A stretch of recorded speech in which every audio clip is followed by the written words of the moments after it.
Selamat pagi anak-anak. Puji Tuhan, berjumpa kembali di hari ini. Tetap sehat dan bersemangat di hari yang baru ini.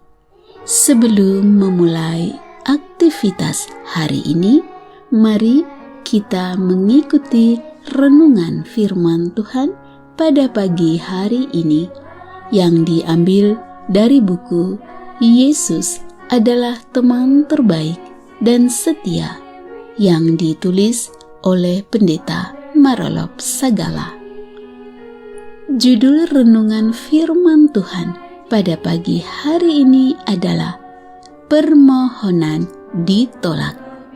Sebelum kita lanjutkan, mari kita awali dengan doa. Terima kasih Tuhan Yesus untuk hari yang baru ini.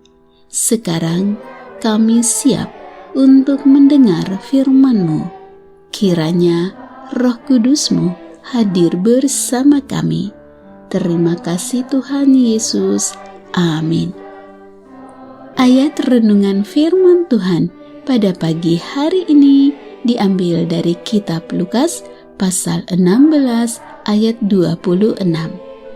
Selain daripada itu, di antara kami dan engkau terbentang jurang yang tak terseberangi, supaya mereka yang mau pergi dari sini kepadamu, ataupun mereka yang mau datang dari situ kepada kami tidak dapat menyeberang.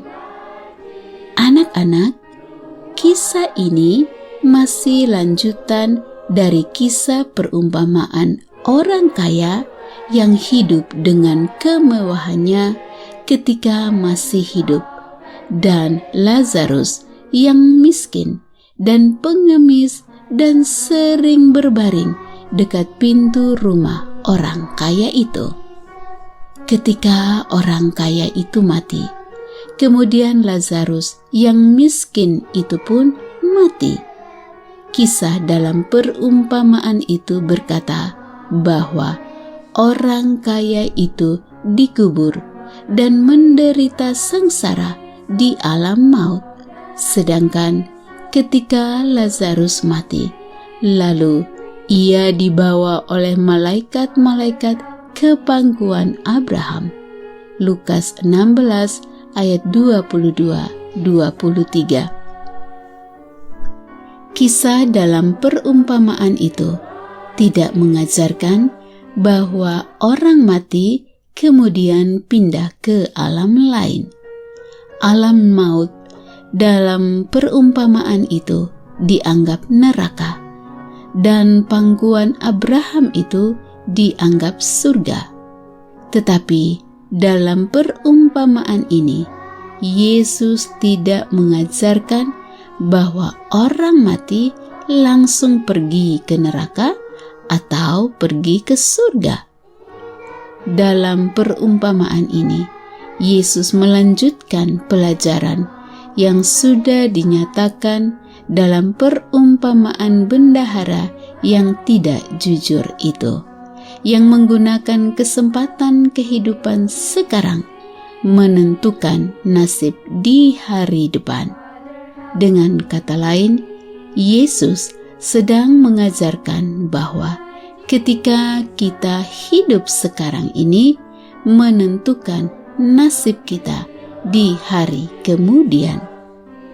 Ketika orang kaya itu memohon dan berkata, "Bapa Abraham, kasihanilah aku, suruhlah Lazarus supaya ia mencelupkan ujung jarinya di dalam air dan menyejukkan lidahku, sebab aku sangat kesakitan dalam nyala api ini."